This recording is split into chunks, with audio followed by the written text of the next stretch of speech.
Hello, welcome to Outlook. I am Giridhar Jha. This week we have come out with an issue on the most important question that India is facing, Kashmir. Why can't we solve Kashmir? Joining me today, we have Bhavna Vijayarora, our political correspondent, and Mr. Pranay Sharma, our foreign editor. Bhavna, you have done this story on Kashmir. Yeah. Tell us, in the light of this Pulwama incident, is Kashmir issue more important for India now than ever before? It has always been important. Just the thing, it has its ups and downs over the years, ever since it started in the 90s. But yes, now it has reached again a volatile stage. It was a little peaceful some years ago, but again it has become volatile, and the kind of terror is changing because, like we've been reporting, that this is the first time that local Indian Kashmiri guy has been the suicide bomber. Because there have been, and also there have not been many suicide attacks in Kashmir. This is, I think, second or the third. But this is the most lethal one, and this is the first where the Indian local boy has done it. So this just shows how the locals are getting disenchanted, especially the youth, and how they are becoming easy prey for all these people like Masood Azhar and all for radicalization.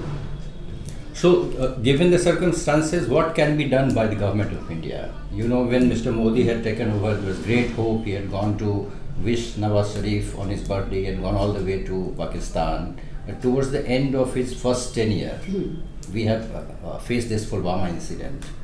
How Indian government can solve this problem? I will tell you politically, then I think Pranay will be in a better position to talk about how his visit to Lahore impacted the relations with Pakistan. But now politically it is a major issue because elections are coming. And Modi has built this entire image of being a strong prime minister, a strong leader. Sure. And they have been pursuing this muscular policy in the J&K. So basically, where the focus is on the military operations, operation by security forces, that okay, we are going to, as soon as we find somebody, we are going to kill, encounters, and that has been the focus. So somewhere down the line, I think the engagement with the locals has gone down, which I think the government has been trying, but I think it has not been proportionate to the military operations. We have also carried an interview with CRPF director, Yes. Mr. Bhatnagar, in this issue, and he has talked about this Fidain factor. Yeah. Pranay, what this means, the use of a local guy, local Kashmiri boy as a Fidain, what implications will it have on the security forces in general and government in particular? See, one is that if there are attacks and then that group or a couple of people, they run away, that's one way of tackling it. But when it's a Fidain attack, which means that you know that it's a suicide bomber, basically. This person is so committed or so radicalized that he is willing to die in the process. That becomes even much more difficult for the security forces to stop. The only way it can be done is if you have proper intelligence to stop it, that this kind of a thing is happening. There, you can minimize, the damage. Maybe you wouldn't have allowed him to come up to the convoy. You could have stopped, and then even then he would have, rammed it against whichever car or whoever was trying to stop him. But the Fidain attack, all over the world, it becomes very difficult.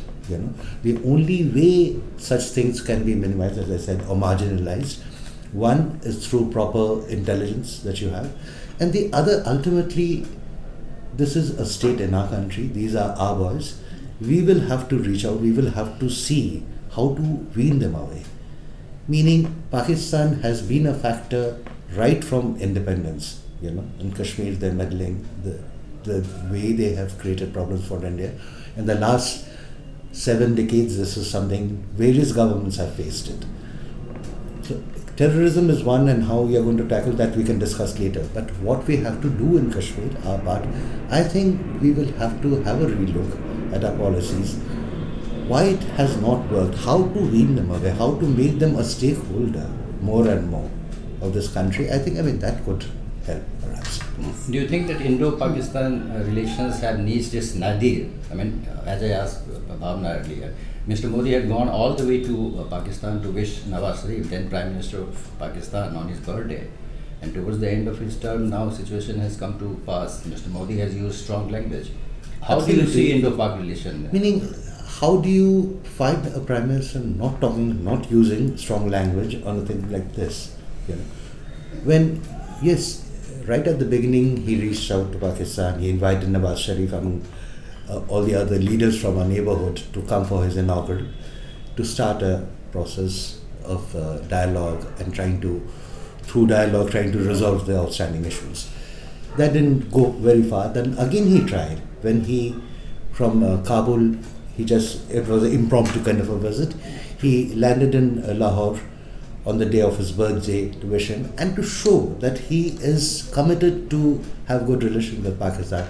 But soon after you had Uri, Pathankot and things like that, I mean, it went on. It becomes very difficult for any leader to pursue the peace path after that. The Indian position has been very clear that we want good relations with Pakistan, but not when a gun is being pointed at my head. And the problem is, every time evidence goes to Pakistan, they work for a while and then it just ends. Recently, I want to point out this is very interesting. Iran also was having a similar kind of a problem. But after they threatened that we are going to go into Pakistan and stop all this, the next day, on Monday, the Iranian chief of army chief, he said that there are evidence now that Pakistan is taking action against the terrorist outfits that they have. So if they want, they can, really. So the Pakistani leadership, the establishment will have to agree, have to decide what kind of will they continue to pursue this tool, use this tool against India, or would they try another path? Much more constructive one with India. Talking of Pakistani leadership, when Imran Khan took over, there was some kind of hope that there will be a new kind of government in Pakistan. But Pulwama incident has obviously proved that army is still controlling. See, in diplomacy, there are certain signs that you will have to pick up, and which becomes very important. In Pulwama, what had happened in the mood now. But I'm going when Imran Khan, it became clear that Imran Khan is the leader of the single largest party there. He was not formally made the prime minister. There was still a lot of negotiations going on. Here, Narendra Modi picked up the phone to congratulate him, meaning he also went ahead. So let's look at it in the context now. Imran Khan, they're talking about the Kartarpur corridor as a peace corridor between the two countries and all that. But what was, what kind of an action did they take with all the evidence that they have? Every single time you can't come up with this argument, oh, I am new, so I don't know about the rest. Whenever, the moment you take over, you have the entire dossier with you. So if you are really that committed, you can push for it.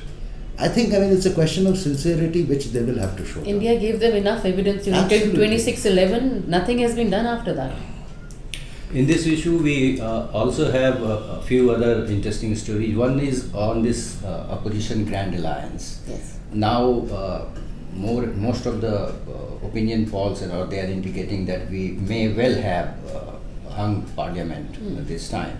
So, under the circumstances, in the run-up to the parliamentary polls, how important are the alliance? Both sides are working to include more and more allies. Yes, alliances are important, but I think there has been no opinion poll after Pulwama. And things may just change a little bit after Pulwama attack, depending upon the government's response to the attack and how they go ahead with the negotiations in Kashmir with Pakistan, how they handle the situation. But coming back to the alliances, they are going to be extremely important. And because as the way things stand as of now, no party is likely to get the majority according to the polls, though I may have a different opinion. But I will just go by the polls so far. So in this situation, the smaller parties, the regional parties are going to be very important, because both the national parties, Congress and the BJP, may not be in a position to form the government on their own, may not get the full majority like BJP did last time. So they will need allies. That is why all these this is rush for alliances and everything, and they're absolutely going to be very crucial. And but the also depends upon the chemistry between the various smaller regional parties.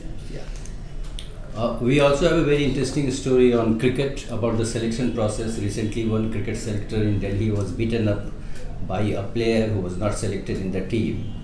What reasons do you think for this phenomenon in Indian cricket? Our stakes are so high that a selector can be beaten up by a player?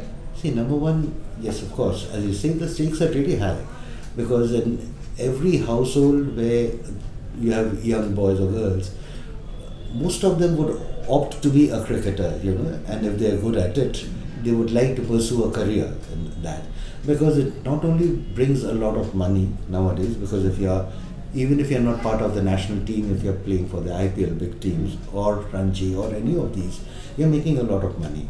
So that's an avenue. At the same time, the glamour quotient which comes with it, everyone is seeking you out, you're a star, all that happens.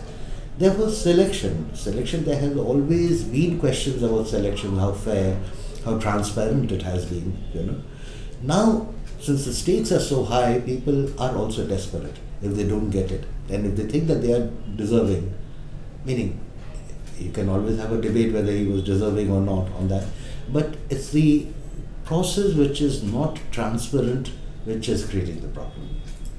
Also, in this bouquet of features, we have a story on an interesting phenomenon in film industry. So, the rise of southern stars. As you know, many superstars from the south in the past, such as Rajnikant, Kamal Hassan and Mammootty, they did not go to have a long career in. But now people like Prabhas, people like Dulquer Salman, people like Mahesh Babu, they have huge fan following on both sides of the Vindhyas. So how do you look at this phenomenon? See, in our days, a lot of the southern actors or actresses who became known outside or in the Hindi belt or elsewhere, like Jayalalitha, when they, paired with Dharmendra Singh, and Sadi became very famous, three-quarters, that kind of a thing, all that. So there were people, or Kamal Hassan, when he acted in Hindi films, there have been one or two. But by and large, we don't really, from the north, we don't really look at the southern films that closely, I think, but a lot of interesting films, a lot of experiments are happening, a lot of good actors are coming up. And now with so many channels to know, because we know in different corners of the world what kind of films are being made. So in one part of the country, what they are doing in the film industry, I think we should have a better idea, and the channels are now there before us to know. So we'll discover many of these stars very soon. So this article shows how the great north-south divide is blurring in the film industry. So please go and grab your copy of Outlook this week, which has hit the stands now. Thank you very much.